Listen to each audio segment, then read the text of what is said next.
கொடுத்தாரு. அந்த புக்ல வந்துட்டு பேய்ன்றதே இல்லன்னு புக்ல இருக்கு. ஆனா அவரு சொல்றாரு பேய் பிசாசு விரட்டப்படும், மந்திரிக்கப்படும், அரபியில் மந்திரிக்கப்படும் சொல்றாங்க. அது உண்மையா? அதாவது என்னுடைய நேம் ஜம்பு. என்ன பேருமா? ஜம்பு. ஜம்பு சகோதரர் ஜம்பு என்ன கேட்கிறாருன்னு கேட்டா, முஸ்லீம்ல உள்ள ஒரு மதகுரு, ஒரு சாமியாரு, அவர் என்ன பண்றாராம், அரபியில சில மந்திரங்கள்லாம் பண்ணி இதை சொல்லி நான் பேய் பிசாசு எல்லாம் விரட்டுவேன், எங்கெங்க என்ன இருக்கோ காணா போன பொருளாம் கண்டுபிடிச்சிருவேன் அப்படின்னு சொல்லி ஒருத்தர் சொல்றாரு.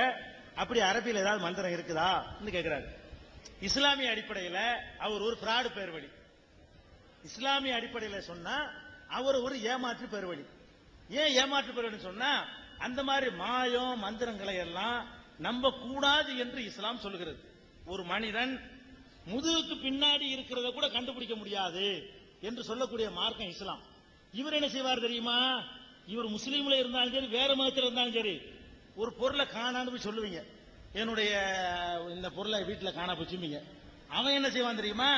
மைய தடவி வெத்தலையில என்னத்தையே பார்த்துட்டு பக்கத்து வீட்டுக்காரன் சொல்லிட்டு போயிடுவான், நான் தான் எடுத்தாண்டுவான். உங்க ரெண்டு பேருக்கு மத்தியில் சண்டை அப்புறமேலு. இப்படி எல்லாம் ஏமாத்தி சண்டை போட்டு மோதிரத்தில் தெரியுதுமா, இலையில தெரியுதுமா, முதுகுக்கு பின்னாடி கத்தி வச்சு குத்து குத்துங்க, அது தெரியாது அவனுக்கு. உழவு சொல்லக்கூடியவன்ட்ட போய் ஏன்டா அந்த கையில ஒரு பொருளை மடிச்சு வச்சுக்கிட்டு இதுல என்ன இருக்குன்னு கேளுங்க, சொல்ல தெரியாது. நீ எங்கோட திருடனை கண்டுபிடிக்கிறியடா, இந்த கையில ஒண்ணு நான் வச்சிருக்கிறேன்ல, இது என்னன்னு சொல்லிவிட்டு பாப்போன்னு கேளுங்க, மை போட்டு பாரு, திருதுன்னு முழிப்பான். பொய்ன்னு விளங்கி போச்சா? இப்படி ஒரு ஆற்றல் மனிதனுக்கு இருந்தாங்க. போலீஸ், சிபிஐ, சிபிசிஐடி, ராவுலாம் தேவையா? இவங்கள்ட்ட மை போட்டு பார்த்து டெகல்காவில் என்ன நினைச்சுன்னு கேட்டா சொல்லிட்டு போறான். என்னப்பா டெகல்காவில் என்ன சம்பவம் சொல்லிட்டு போறான். கார்கில்ல என்ன சொல்லிட்டு போறான், யாரா குண்டு வச்சது, அவனை கூட மந்திரவாதிய மைய தடவு, யார் யாருன்னு படம் காட்டிட்டு போகுது. இதெல்லாம் உண்மையா? பச்சை பொய். இப்படிலாம் இருந்தா ஒரு ஒண்ணுமே தேவையில்லை, இது பிராடுன்னு விளைவிக்கணும். ரெண்டாவது விஷயம் என்னன்னு கேட்டா, இப்படி சொல்லக்கூடியவனை எல்லாம் பாத்தீங்கன்னு வைங்களேன், எல்லாமே உங்கள்ட்ட காசுக்கு பிச்சை எடுப்பான். 1000 ரூபா கொடுங்க, 2000 ரூபா கொடுங்க. நீ மை போட்டு பார்த்து பணக்காரனா போக வேண்டியதானே? ஏதாவது மந்திரம் பண்ணி நீ கோடீஸ்வரனா போக வேண்டியதானே? இதெல்லாம் நம்ம நம்ப கூடாது. இஸ்லாம் இதெல்லாம் இல்லைன்னு சொல்லுது. இஸ்லாம் என்ன சொல்லுதுன்னு கேட்டா, இஸ்லாம் சொல்ற ஒரு ஆன்மீகத்தை விளங்கிக்கிறங்க. மனிதன் அவனுக்கு என்று உள்ள சக்திக்கு மேல எக்ஸ்ட்ராவா எந்த சக்தியும் மனிதனுக்கு கிடையாது. உதாரணமா இந்த புஸ்தகம் இருக்கு, இதுக்கு இடையில ஒரு பேப்பர் வச்சுக்கிட்டேன், இது என்னன்னு இப்படி உங்கள்ட்ட காட்டுறேன், சொல்ல முடியுமா? உங்களுக்கு சொல்ல முடியலன்னா எந்த மகானுக்கும் சொல்ல முடியாது. இதான் இஸ்லாம் சொல்லக்கூடியது. மனிதனா பிறந்த யாருக்கும் சொல்ல முடியாது.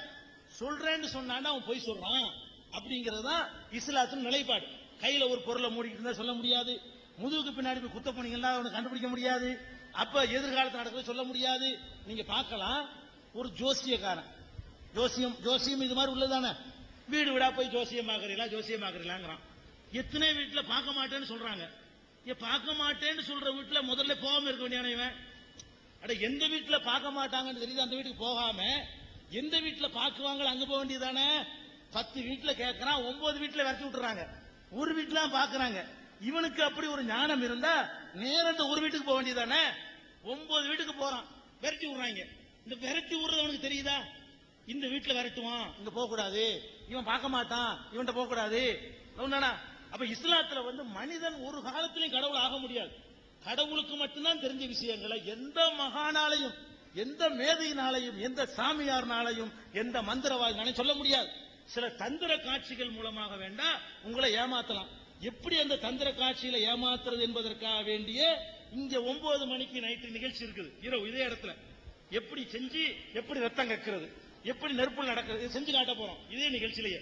இங்கேயே உங்களுக்கு என்ன இருக்கு, இரவு 8:30 மணில இருந்து 10 மணி வரைக்கும் உங்களுக்கு அந்த நிகழ்ச்சி ஏற்பாடு செஞ்சிருக்கிறோம். யார் வேணாலும் போயிட்டு திருப்பி வரலாம். மந்திரமா தந்திரமாங்கிற நிகழ்ச்சியில எல்லாத்தையும் செஞ்சு காட்டுறாங்க. இப்படித்தான் செய்வாங்க, இப்படித்தான் கண்டுபிடிக்கிறான், இதே மாதிரி நீனும் செய்யலாம் நானும் செய்யலாம்னு சொல்லி எப்படி ஏமாத்துறாங்கிறத விளக்குவதற்கான நிகழ்ச்சிகளையும் நாங்க வச்சிருக்கிறோம். இது முஸ்லீம் சாமியார் செஞ்சாலும் அவர் பிராடு, அதை விளங்கிருங்க.